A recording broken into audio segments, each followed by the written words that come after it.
Hey, welcome to 3Con Commentaries. This is your host, Mongo Slade, and today we're going to talk about NXT from February the 17th, 2021. First, before we get into the show, we're going to talk about some news and notes from NXT. So, apparently the NXT Evolve show is going to actually be airing. For those of you who don't know, NXT Evolve is going to be NXT's B show. This is why WWE's apparently signed 24 talents over the last couple of weeks, including Blake Christian, Christian Casanova, a bunch of women, LA Knight. There's going to be a lot of people involved with this second show. So from the article that I read, which is on Heel by Nature, Josiah Williams, the rapper, will be hosting the show. That is going to have a quote-unquote fighting feel, and it was recorded in a warehouse, and the writers and the producers are going to be Gabe Sapolsky, who was the founder of Evolve, and is said to be the sort of protege of Paul Heyman, and Jeremy Borash, of course, the production genius from TNA, and I'm pretty sure he did he might have done some ECW stuff too, didn't he? I don't remember. But Jeremy Borash is a fucking genius, and he doesn't get enough credit. So he's going to get to actually do some pretty creative stuff with this NXT Evolve show. Apparently they've already shot the pilot, so they may have already got the talent and a roster set up. So there's probably going to be some real drastic changes to NXT coming recently, because they're probably going to take a lot of the more green people off the show and put them down into this NXT Evolve show, which ought to be fun, I know a lot of people are saying, like, this is too much content, it's too much. The thing is, man, they can't force you to consume this shit. They can't force you to watch it. I think that it's not bad that WWE get to produce more content, because there's always going to be people looking for their content. People are always going to be looking to pay WWE for the stuff that they do, if they can build a brand and make it successful, like they did for NXT. It took them a while to get NXT to the point where somebody's willing to pay for it. It took some time, but they was able to do it. And I think that NXT Evolve should get the same shot. There's going to be a time where, there's going to be a training ground, and NXT for NXT, as it was called. But ultimately, who knows? He may end up on TV somewhere someday too. But I think it's, basically just an opportunity for Triple H to give Gabe Sapolsky a job, because he ended up buying Evolve and closing it. And Jeremy Borash, because he's on the roster, for Christ's sake, let him do something.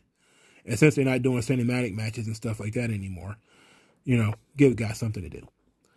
So that's the news and the notes so far that I was able to pick up of NXT over the week. And I decided, instead of doing individual NXT episodes, unless, if I see some NXT news and it comes out around the time of the show, I'm just going to fold it into the NXT review. And we're going to do news and notes first. Okay, so let's get into the show. Kyle O'Reilly comes to the ring immediately, and he's talked about being shocked and pissed and disappointed, and that Undisputed Era was special, and that Adam Cole ruined it, and Adam Cole stabbed him in the back. But Adam Cole is still his brother, and he's going to give Adam a chance to explain. He says, but even after you explain, I'm still probably going to punch you in the face. So Roderick Strong came out, and Roderick Strong was like, no, Undisputed Era is special. And, we know Adam. He wasn't thinking. He was just being emotional. And as he was talking, he was coming toward the ring. And then Kyle O'Reilly told him, like, look, just stop wasting everybody's time with this peacekeeping. It's not going to work. And please don't get in the ring. Just don't get in the ring. And it was a nice little threat that stopped Roderick Strong cold. He, stopped at the ropes. And then he just kind of looked at each other, and he basically said that he didn't trust him. He didn't trust Roderick Strong, even though Roderick Strong didn't have nothing to do with this. So then Finn Balor comes out there, and Finn Balor says that, you're looking for Adam Cole, because he was screaming about Adam Cole getting his ass out there. And Balor says, get in line. I'm looking for him too. But he says he got a problem with Kyle O'Reilly, because he trusted Kyle O'Reilly, and, Strong was like, look, Kyle didn't have nothing to do with that. He said, well, did you have something to do with it? And then Strong was like, no, I ain't had nothing to do with it. And then, of course, they got jumped.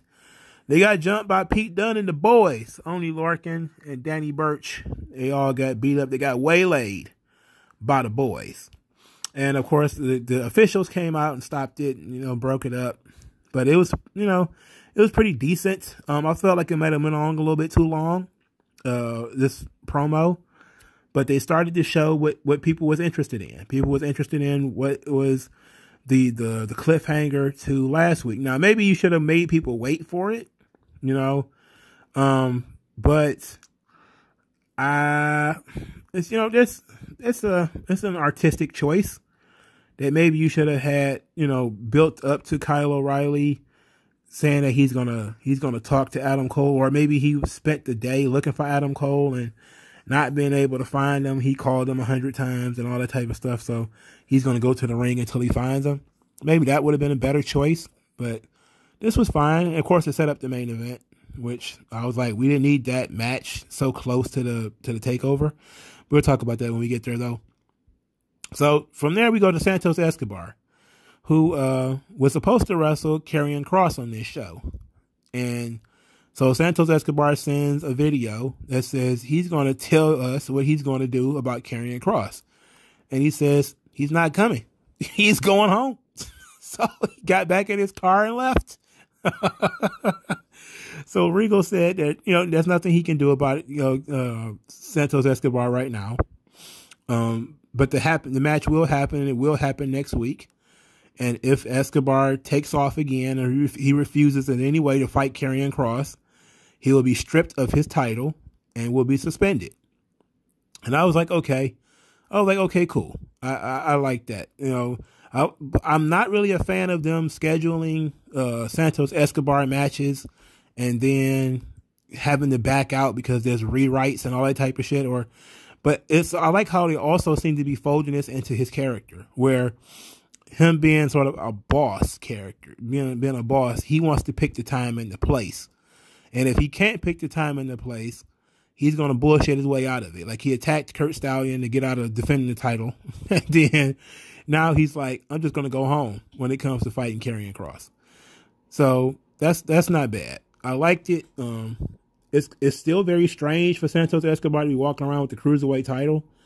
And in this position with Karrion Kross walking around with the Cruiserweight title, I think it might probably be a better idea to just have him get stripped, because at least he can drop that belt and maybe he can go after the other belts. But I think if he loses the belt, like what do you really lose if Santos Escobar isn't the Cruiserweight champion anymore?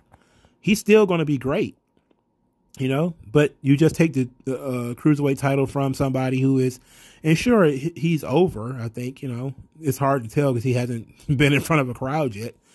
But, But I think that he's ready to move up and move on from this title, especially if he'd like to fight Karrion Kross. And I'm going to guess this is not going to be a squash match, that he's actually going to put on a substantial performance here. That this is going to be some serious shit, But I also like the idea of the Cruiserweight champion being able to stand up to super heavyweight guys. I think Kross is like 260, or something like that. So that would take him above the heavyweight limit. That ought to be fun. I'm really anxious for this match because I like both of these guys, and I really want to see it badly. So hopefully next week they put some time into it. Hopefully they get the same amount of time as Candice LeRae gets every fucking week. Because Candice LeRae and Indy Hartwell versus Shotzi Blackheart and Ember Moon started the show as far as the matches are concerned. And this was like a video game with cutscenes, because they kept cutting away to the white van in the middle of the match. They kept cutting away. They had Candice, Johnny, and Indy had missing person signs for Austin Theory. And it wasn't until, I think, at this point where I noticed what they were doing as far as them being a family. Like, I already knew that because they were doing the whole vignettes about the family and stuff like that. But I didn't know how seriously they were taking it until, Johnny Gargano came back with Austin Theory. And he had this bag over his head, and he was in his underwear. And now somebody had to explain to me why he was in his underwear. That's weird. For him to have a bag over his head and to have like a fanny pack on in his underwear. Like, why did Dexter Lumis take his pants off? Like, that type of shit is weird to me. But the family dynamic of the way is interesting, and I think that makes it interesting. But what you have is basically Austin Theory being a big child, you know, and he's got the big goofy grin on his face, and it's like he's literally like this oblivious big kid, and it's terrible. It's a completely different character that he had been doing before. It's like he's evolving, you know. Like if you go back just a few months ago to Austin Theory, he didn't behave this way. He didn't look this way. Like if he's going to be the son, he doesn't have to be the complete meathead son. Why can't he be like the cool jock, like the high school quarterback? You know, why he got to be like this? I don't know what the fuck this is. Like he had a crayon stuffed in his head. Like this shit is the worst. And speaking of the worst, I don't understand why every Candice LeRae match is 20 fucking minutes. And this match probably wasn't 20 minutes. It probably just felt like it. But for fuck's sake, this match felt long as hell. So Candice left the ring to celebrate the return of Austin Theory, which left Indy Hartwell to get rolled up and pinned. And I was like, apparently if she bailed on the match that quickly, then it didn't matter.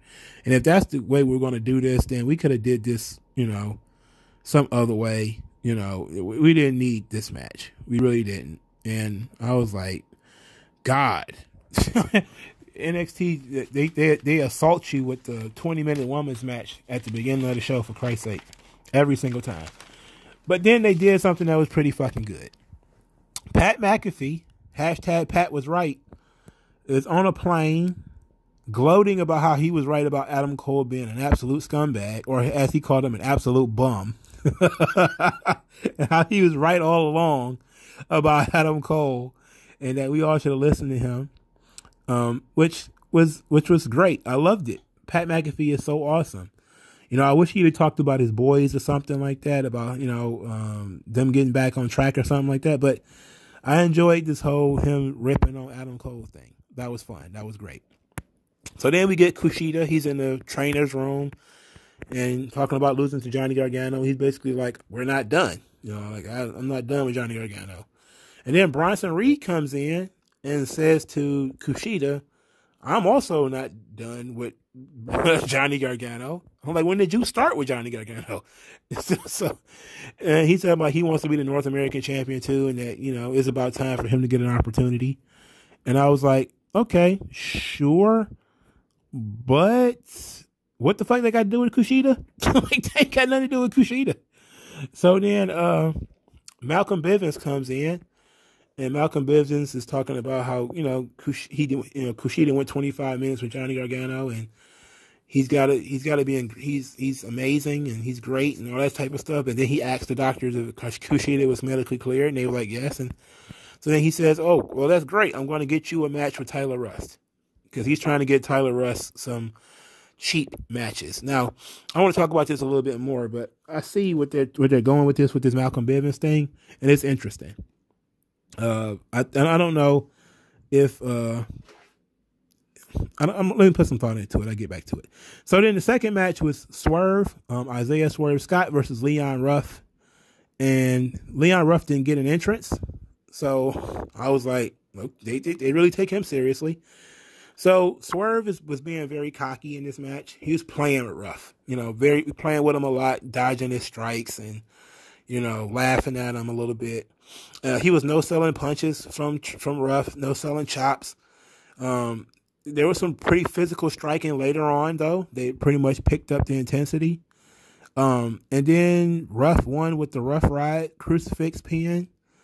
And, you know, the timing was off a little bit in this match, too, because you had some things like Ruff would go for an arm drag, but, you know, maybe Swerve wasn't ready for it or wasn't expecting it, and he had to swat him away.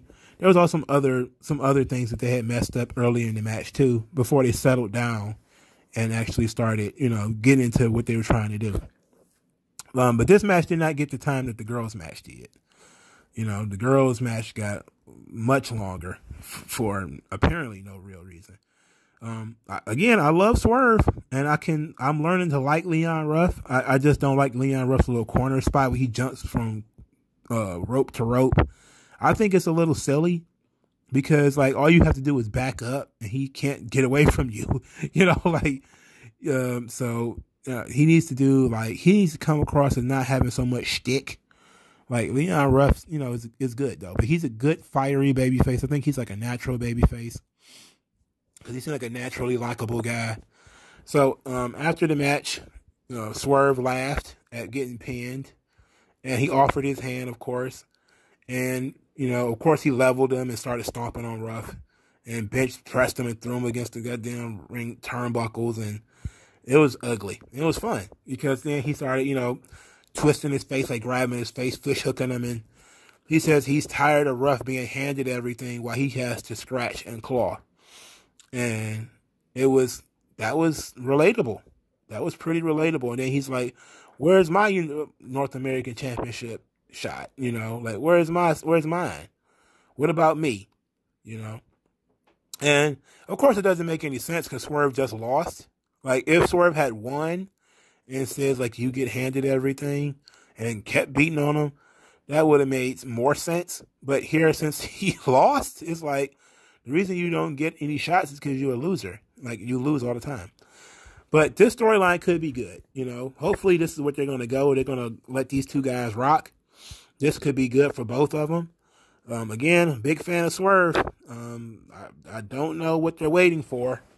I guess they're waiting for him to get some gray in his beard because there really is no reason for you to not be pushing Swerve right now.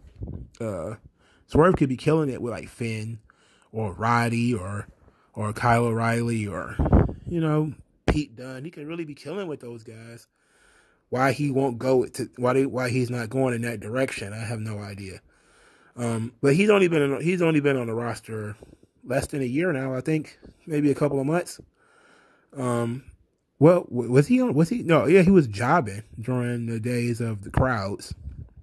Well, he's still jobbing now. That's not really, that hasn't really changed, but, he wasn't really defined as a character yet. And I think that's what they're trying to do. They're trying to really kind of define Swerve as a character and as a personality. They need to get it together because Swerve is legit one of the best guys on the roster. Like, legit. Like, you can watch a Swerve match, no context, and it's, like, fantastic shit. And it's not just him doing Jerry Lynn RVD bullshit with Ricochet either. He could do more than that. So, the next match was Kaden Carter and Kacy Cadenzaro versus Aaliyah and Jessie Kamaya. So, they did a little insert promo where they talked about, they know Aaliyah, they know Xia Li, rather. And Xia Li, how she's been behaving is not who she is. And but they're not dealing with her right now. They're gonna bounce back from losing the Dusty Cup tournament to beat up on Aaliyah and Jessie Kamaya. So they worked this match, and it wasn't bad. It wasn't particularly good. Aaliyah and Jessie Kamaya are simply not ready. I see why they don't feature them. Like, Aaliyah's been on the roster for a little while now, probably 2 or 3 years.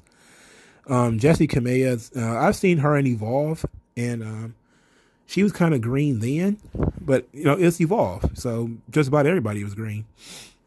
But it was, they definitely need more work, and so but that's actually a hindrance because Robert Stone is actually pretty good. So he needs to get like a couple of more experienced women to go with them so that they can be on TV and maybe do personality stuff until their ring work gets better. Because you could tell just from looking at them that they weren't very good. But okay, but whatever. So Boa was watching Kacy Cadenzaro and Kaden Carter during their match. He was standing in the red light staring at them. He looked like a real assassin from the movie, the Jet Li and Jason Statham movie. The movie is fantastic. What the fuck is it called? It's one of my favorite movies, too, and I can't remember what it's called. It's like a simple name, too. It's not coming to me right now, but it was a pretty cool movie. So, Kaden Carter and Kacy Cadenzaro win with a net breaker splash combo, which I think is pretty cool. It's fine. Not quite Kacy Cadenzaro's flying schnitzel or whatever the fuck she does. So after the match, Xia Li comes to the ring. She marches to the ring. Casey tries to talk to her. Hey, I know that's not you. You know, it's not who you really are. And then Xia Li grabs her arm and marks her hand and said that next week she's going to destroy Casey. So I'm like, okay, cool. We get to see Xia Li next week. She needs to work on her English, obviously. But she was very intense. She's also very tan. You know, Xia Li is not going to miss the Eric Bischoff tan. She's not going to fail that test. She comes out especially bronzed every time since she re-debuted. So, following that, we get Malcolm Bivens. Malcolm Bivens starts talking about how Tyler Rust is a once-in-a-generation talent and that Kushida doesn't have his ambition or his determination.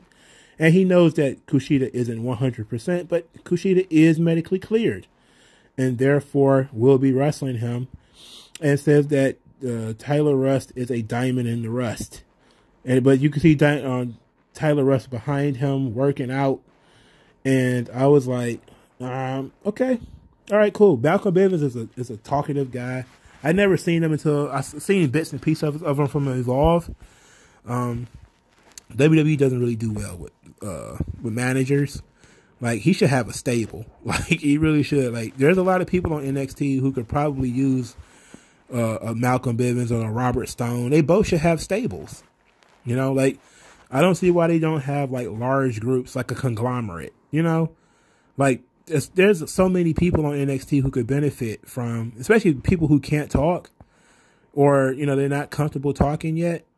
Like a Leon Ruff or somebody like that could be, you know, I know these guys are heels, so you probably couldn't do Leon Ruff, but there are some other people, you know. Just imagine if one of these guys were to, well, I'm not going to say that either. Because everybody say, well, what if one of these guys like hung out with Kushida? But that's not cool because they're both heels and Kushida's a babyface. So that would never work. But they should have stables. Let's put it like that. I'm going to leave it like that. So then we get the trophy presentation, which I thought the trophy was already presented to them when they won, because they did, you know, take pictures with the trophies. The trophies had already been presented, but they were going to do a trophy presentation, which is nuts because, again, the trophies had already been presented. And this was so long. This was so long.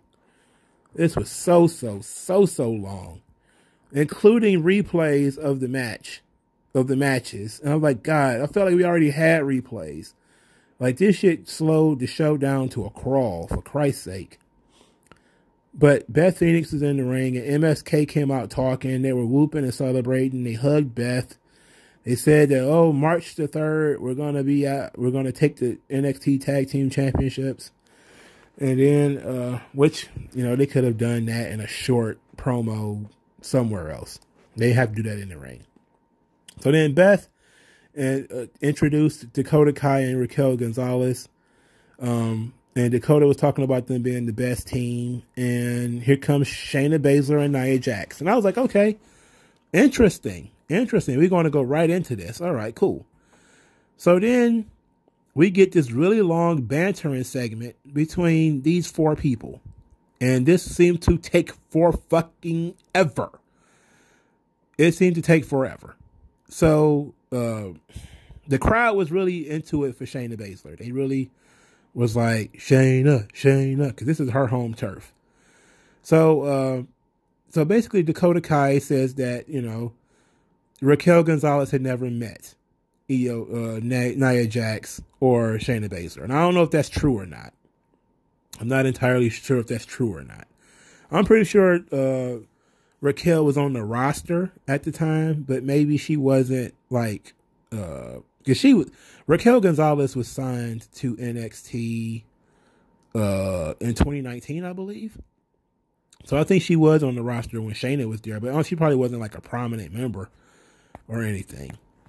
So basically Dakota Kai said she wanted to introduce Raquel to them and talked about them being bullies. And, you know, that Dakota Kai says that Shayna Baszler ran off after Rhea Ripley kicked her ass. So then Shayna basically was like, all right, you're the same way you always been. You're a whiner, you're scared, you're a coward. And Dakota says that she's not the same person she used to be. She's different. And this is a different NXT. She doesn't run it anymore. They do, you know, her and Raquel. And Nia Jax basically said, I'm just here to honor Dusty, who called me a big, beautiful, badass bitch. And he was right. I am the baddest bitch. And Raquel said, Dusty never met her. And I was like, ooh, okay. I like that. And Raquel basically was stood up and was like, was going to back them down. So then Shayna was like, they're going to embarrass them March the 3rd. And then Raquel said she's going to put her boot so far up Nia's hole and she's never going to get it out. And I was like, we had to get my whole joke out of this. Like, we could have did everything except get that goddamn joke out of there. This felt like it turned Dakota Kai and Raquel Gonzalez babyface. I think that was the point of this. And you know what? It was inevitable. It was inevitable because Raquel Gonzalez had been booked so strong. They had been doing so much weird shit. They just decided, fuck it, she's a babyface. Now, it would have made some, more sense to switch the tag team titles to a babyface team and then have Dakota and Raquel beat them. But then you have the same problem. They want Raquel to be liked. That's the thing. They want her to get over. And she's been dominant. And when you are dominant, you tend to get over. So they've been doing all these weird things like the heel hot tags. And the baby faces get the numeric advantage in the goddamn War Games match. All this type of stuff to put over Raquel Gonzalez. And they did that. And now she's a babyface. Okay, so you know this exchange basically proved it because everybody hates Nia Jax. Shayna Baszler, people respect Shayna Baszler. Now, is she over like as a babyface or over as a heel? I think she just has the respect of the audience, and she says mean stuff, and she does mean stuff, so she's a heel. But I think that Shayna Baszler is one of those, you know, she might be one of those NXT legends where she can work and just do whatever she wants in NXT and nobody cares whether she's a babyface or a heel. But I think people just respect her. They just kind of like her. And I can see that, you know, that's cool, you know. But Shayna Baszler is going to torture Dakota Kai. It's going to be great TV. I can tell you that. I'm never excited about a Nia Jax match. But I'm excited to see Shayna Baszler twist Dakota Kai up in knots. And then Dakota Kai and then Raquel Gonzalez with the hot tag to bump them and make them look good. Well, make her look good. That's going to be some good shit. Because that's something that Nia Jax can do. And you know what? I talked myself right out of it. It makes perfect sense for Nia Jax and Shayna Baszler to drop them the titles. Because Raquel is big and strong. And it's going to make her get more over to beat up on Nia Jax. Because Nia Jax is big.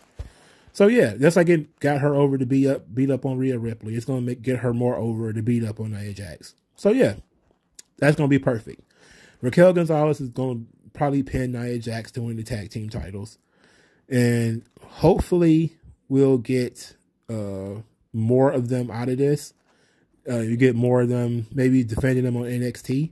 Which ought to be fun. But this was entirely too long. This segment was entirely too long. And I felt like it was bullshit because I saw them, you know, with their trophies after the match. You know, so and literally not just they were standing next to the trophy, but literally carrying trophies and taking pictures with them. Like, this is bullshit. So we get Strong and Kyle O'Reilly were arguing in the parking lot. Of course, we didn't get to hear anything they were saying. We got the Grimes music video again. I once again laughed. It's still great. Then we find out that Grimes crashed his car, and he laughs and says he just buy another one. I want them. I love this. I love the Cameron Grimes hillbilly billionaire stuff. It is absolutely the most fantastic shit in the world. It is fantastic. Then we get our cherry lip pod goddess Toni Storm, which apparently they didn't show her face on this thing up to this point. And she attacked Io Shirai during a photo shoot, and she has booted her in the face, which is fairly easy because Io Shirai is like 3'8". and beat her up. I kind of figured they were going to go back to the Io Shirai Toni Storm solo match. So I'm cool with that. I'm interested in that. So then we get Kushida versus Tyler Rust, and there was no interest for Tyler Rust. so I mean, okay, you know, like I know. Look, I know we got time constraints, but you give these guys their interests at least, for fuck's sake. Come on. If you're going to try to get me to believe everybody's a star, then, or at least some of these people are stars, treat them like stars. They need to get interests. So, Kushida fell off the top rope, which was ugly. It looked like it was weird, because it didn't look like he had a practice bump. It looked like Russ pulled his leg and maybe he couldn't set himself, and he fell pretty hard. That was ugly. But Kushida obviously was targeting the arms because that's where his submission hold goes to. There was a lot of some good stuff here. They didn't give away too much, but Kushida locked in the hoverboard lock, and Malcolm Bivens called off the match. He was yelling at the referee to stop it, and the referee stopped it. And of course, Tyler Rust was frustrated and said that he had him. He was going to beat him. And he was like, I'm trying to protect my investment. You're my investment. And you'll live to fight another day. All right. So I see what we're doing here is that Tyler Rust, they're trying to, basically they're doing like a boxing thing where they're trying to hook him up with tomato cans, right? Like, kind of like, shit. It was it a movie or a story that I read? But it was about, you know, these managers that, they try to protect their fighters by giving them easy fights. So that's really what Malcolm Bivens is trying to do. Like, he's been trying to get Tyler Rust, quote unquote, easy fights by having him beat up people who are, you know, rookies, or him beating up, you know, Kushida was supposed to be tired and hurt from his match with Johnny Gargano. So he wasn't supposed to be in condition to be able to hang with Tyler Rust, you know. But like, we know that, you know, Tyler Rust, since he had that one great match with Tommaso Ciampa, they really have not done anything with him since. You know, like, they really dropped the ball with him. I don't know. Maybe it's the age. Maybe it's the age thing, because I know he's older. But again, doesn't stop other people from getting pushed to the top. So I don't know what it is. You know, maybe they just have enough work rate 36-year-olds. And they're like, okay, we got another one. What the fuck did we do with him? But, you know, I need to understand, you know, that Malcolm Bivens is trying to get his guys some easy wins. And in such a way, he's sort of depressing Tyler Rust, because he's building him up, but he's also tearing him down by not letting him face any real challenges. And then when he does face a challenge, he really loses. You know, he lost to Kushida, he lost to Bronson Reed. So, they need to actually put some emphasis on Tyler Rust, but I don't see it happening anytime soon. Especially since now they started doing this Undisputed Era broke up thing. They're probably just going to go with that as the lead story and not really put too much effort into anything else. So we got a vignette for Zoe Stark, a.k.a. Lacey Ryan, who's also like 36. Anyway, we got an LA Knight promo, which was great. LA Knight, our boy, Eli Drake, they showed up at his house and knocked on the door, which seems to beg for him to rip you to shreds for you to knock on his door. Anyway, he talked about being the hottest free agent, and he says that nobody's going to stop him from claiming his perch, and it's not because you're not good enough, it's because he won't let you. And then he said, if you knock on my door again, I'm going to be doing some knocking on my own and knock your head off. I cannot wait for him to get in front of a live crowd. Fuck. I wish that we had live crowds. That was really the strength of Eli Drake, you know? Like, Eli Drake was so fucking over because he could play with the live crowd. Now he's just got to cut kind of cold promos. He don't have an opponent yet. So he's just got to, but he does a great job of self-promotion too. So this is excellent. You know, this thing is going to work out perfectly. He's going to be champion in no time. And this is going to be fantastic shit. You know, I don't know. I still wonder if he's going to be one of those, a short stay in NXT and then he moves up to Raw or SmackDown to get kicked in the face by Drew McIntyre every week. Because I could see it happening to him. Hopefully he's probably just going to stay in NXT. So we got the fifth match. We get Zoe Stark. That's what the vignette was for, is that she's going to make her debut or her re-debut. Well, her debut as a single star, because she already debuted. She's debuted in the women's tag team tournament, but that was on 205 Live and she lost. So here she wrestled Valentina Feroz. For a long time, they didn't even introduce who this woman was. They didn't tell me what her name was. So I really, on my notes, I got Zoe Stark versus question mark. And then later on, I went back and wrote Valentina Feroz, because I think they said her name after the judo throw. And I was like, oh, they finally said who she was. So Zoe Stark came out there with no discernible character whatsoever. Much like Mercedes Martinez, she's just physical and aggressive female. And she roars a lot. Ah! And I was like, is that what we're going with here? We're just going to have her roar and do like, she was aggressive. Her moveset was physical. I was like, okay, that was cool. And I don't mind Lacey Ryan. But she did some flipping knee strike thing. And I was like, this move trash. I hate it. I hate it so much. It looks like it's complicated. It's too complicated to finish. She need to get something simple. Like maybe not like another running knee or another running elbow or something like that. But she need to get a finish she can do on everybody. I don't think she can do that finish to Raquel Gonzalez. I'm 100% sure she can't do it to Nia Jax. So she need a new finish. But she pretty much ate up Valentina Feroz. Valentina Feroz got some offense. And like I said, I think she got a judo throw, which was pretty cool. But that was about it. They need to stop putting these people out here with no character. You know, don't let people debut without a character. You know, Zoe Stark needs to have a mission statement. She needs to talk. She needs to say something. Like, you have to show me who this woman is, you know. Don't just show me clips of her doing moves. Tell me who she is. You know, tell me what's going on. What is her background? What is her likes and dislikes? That's one of the big problems with NXT, is that they don't tell you about these people. They just throw them out there. And they're like, hey, here's... And then the commentary don't do a good job of telling you about them either, you know, because they're so busy trying to call the action and then make jokes and, you know, get over their own jokes and tell stories and all that type of shit. They don't get them over.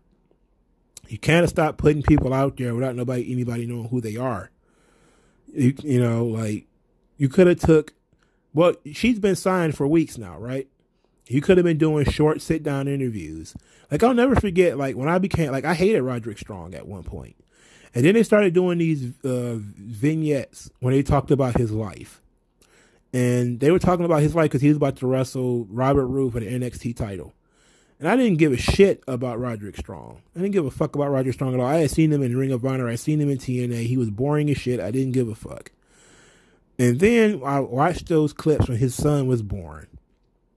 And his wife was there. And he was talking about how terrible his life had been. And how hard his life had been. You know, I was like, damn. He became so relatable. Like, that was when NXT was really good. And even though he still fucking lost. And like, I'm like, I don't see how you introduce this guy's family, his kids and shit, and then he still lose. But, you know, Triple H did it anyway. Because he's an asshole. But you need to start doing that. Like, you know, these people are signed up. You know that they're coming in. Triple H says that he gives opportunities on an individual basis. So people who show up on TV are people who are getting it, you know, as he says, like people who are getting the style and understand the style. So that means if Zoe Stark is on TV and other people aren't, then, or, you know, like Aaliyah or something like that, it's because her progress is better. Even though she might have just come in. I'm like, okay. That makes sense because it's a meritocracy. It's not a system of, you know, seniority. You've been here longer, therefore you get the shot. If somebody is doing better, they get the shot. That means it kind of answers why Swerve doesn't get any shots, because like, is he fucking up in the PC? You know, you need to get it together, Swerve. Anyway, putting people on TV without telling me who they are is quite stupid, and they stop doing it. 100% stop doing it. So Scarlett starts talking about Santos Escobar's playing with time, but that's not his forte. There is no pause button on what they're trying to accomplish. So then Cross says that that Santos's future is already decided, but now he's just a man with two options. Either he shows up and he gets a forearm rammed in the back of his head, or he doesn't show up, he loses his title, gets suspended, and then I find you and shove my forearm in the back of your head anyway, and I leave you where I find you. Either way it goes, your time's up. Because I'm going to catch up with you anyway. So it's best for you to just make it easy on yourself. And I think that they're trying to... Now, it would be nice if Santos Escobar shows up with a new soldier. Maybe with a big Mexican or something like that to help him fight Cross. That would be nice. But I like Cross and Scarlett. I wonder if they're trying to make them baby faces now. Because Santos Escobar is running away from them. So he's definitely the heel. And I don't know how I feel about both Cross and Raquel being turned babyface. I don't know how I feel about that. I don't know why Cross needs to be a babyface. I don't know about that one, dog. And if Scarlett's definitely a babyface because she shows so much skin. Hibbity dibbity. Anyway, so the main event: Pete Dunne, Danny Burch, Oney Lorcan versus Roderick Strong, Kyle O'Reilly, and Finn Balor. Like I said, this match happened too soon after TakeOver were done and Finn Balor just wrestled. Also, I feel like we just saw Kyle O'Reilly and Finn Balor versus Danny Burch and Oney Lorcan, so this feels like a rematch of a rematch. And it feels like a bunch of rematches, and I feel like we've seen this match already. Of course, the work rate was fine. The storytelling was decent. Dunne targeting Kyle O'Reilly's jaw. Kyle O'Reilly was the babyface in Peril, which is cool. They started telling the story about Roderick Strong needed to prove himself to Kyle O'Reilly, prove that he wasn't involved with all this conspiracy of Adam Cole's to break up the Undisputed Era and embarrass Kyle O'Reilly. So he got the hot tag. He came in, bumped the guys and stuff like that. Then there was a ref bump as Danny Burch tried to bring in the belt. So then Cole pushes Balor from the top rope. Bro kicks Kyle O'Reilly and suplexes him on the stairs. He kind of botched the suplex on the stairs. I guess he was trying to protect him, and he botched it a little bit. But it was just him being safe. When Eddie suplexed Ray on the stairs, I don't think he gave a fuck. Then Balor kicked Roddy. Pele kicked him. Roddy had the NXT belt in his hand for some reason. So then Balor is looking at Roderick Strong like, you was about to hit me with this belt. And then he gets hit with the bitter end and gets pinned. So Balor gets pinned by Pete Dunne. Apparently going to set up the Pete Dunne-Balor rematch. So then after the match, Cole attacks. He beat up Kyle O'Reilly and dropped him. Then he super kicked Finn Balor and raised the NXT title over his head. And I was like, all right, so we got some interesting dynamics here. So I like what they're doing with Adam Cole. That's first things first. They're showing, not telling, which is very interesting. They're showing what the problem is with Adam Cole, and they're not telling us. Adam Cole wants to be the NXT champion again. He probably felt like he should never have lost it. Kyle O'Reilly is siding with his enemy. Kyle O'Reilly keeps teaming up with his fucking enemy. The guy who took his title from him. You keep trying to be this guy's friend. You're not my friend. Seems to make sense to me. And I can tell that without him cutting a promo, which is the strong suit of Adam Cole. Him coming out in the hoodies and being sort of darker, physically darker, color scheme and all that type of stuff than everybody else. It's perfectly fine. I'm almost guaranteed he's probably gonna have his own theme song now. Maybe they'll spend some money and get the actual ROH theme that he had. That'd be pretty cool. Now the NXT Championship Scheme is still very cloudy because now Adam Cole has beat up Finn Balor twice. He wants a title match apparently. Pete Dunne just pinned Finn Balor, so he probably wants a title match. And then Karrion Kross is entitled to a title match. And then you probably have other people who are going to be coming down the pike. So this is a very busy division. You know, then of course you have LA Knight and all these kind of guys who are there. So this is very busy. This is a very busy show. NXT is still making the same mistakes. Like, they rebooted the brand, but they still making the same mistakes.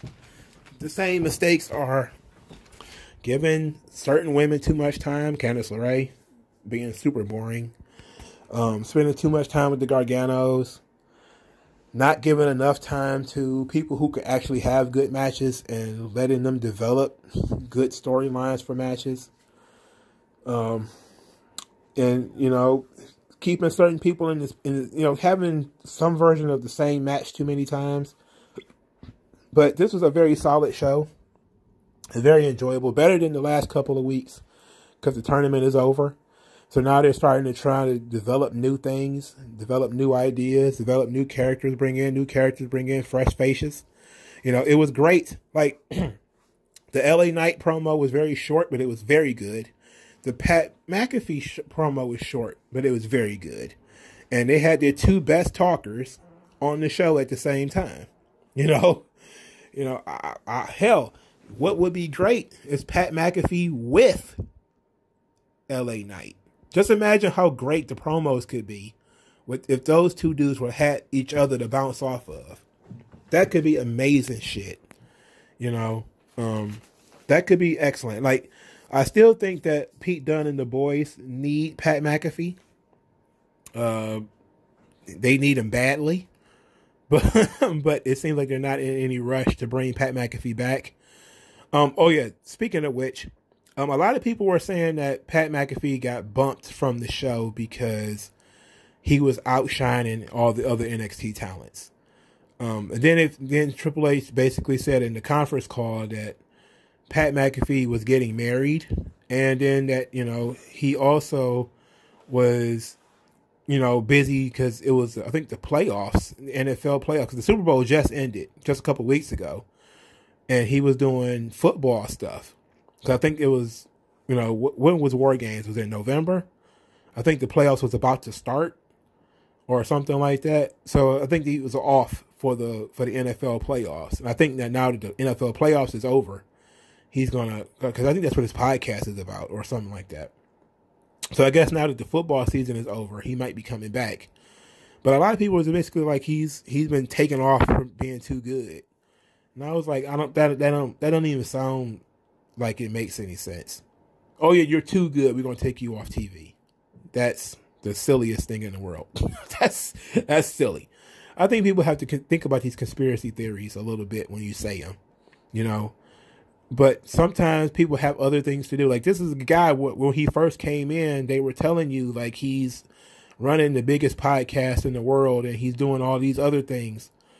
Like, life catches up with people sometimes. It makes a lot more sense that this guy was about to get married and that he was about to do all this stuff, rather than, you know, and sure, NXT is only once a week, but come on, you know, he's got a bunch of other stuff going on. He's a very, you know, popular, in-demand guy, and NXT will be there, and hopefully he gets back with his boys because they need him, you know. But I don't see Pete Dunne winning the title, so the question is, what are they going to do with him? You had him pin Finn Balor, but to what end, you know? But I'm interested. I'm interested in seeing where we're going with this. I'm interested in Xia Li killing Casey Cadenzaro. Hopefully she kills her in like 3 minutes. Or they have a really good match, and it's like 5 or 6 minutes or 8 minutes or 10 minutes or whatever. Either way, NXT was not super boring this week, which is good. You know, it's one boring match. Fucking Candice LeRae and Indy Hartwell. And that was it. That was pretty much it. But let me know what you guys thought in the comment section below. And in the comment section also will be Cash App. If you want to send me money, please do so there.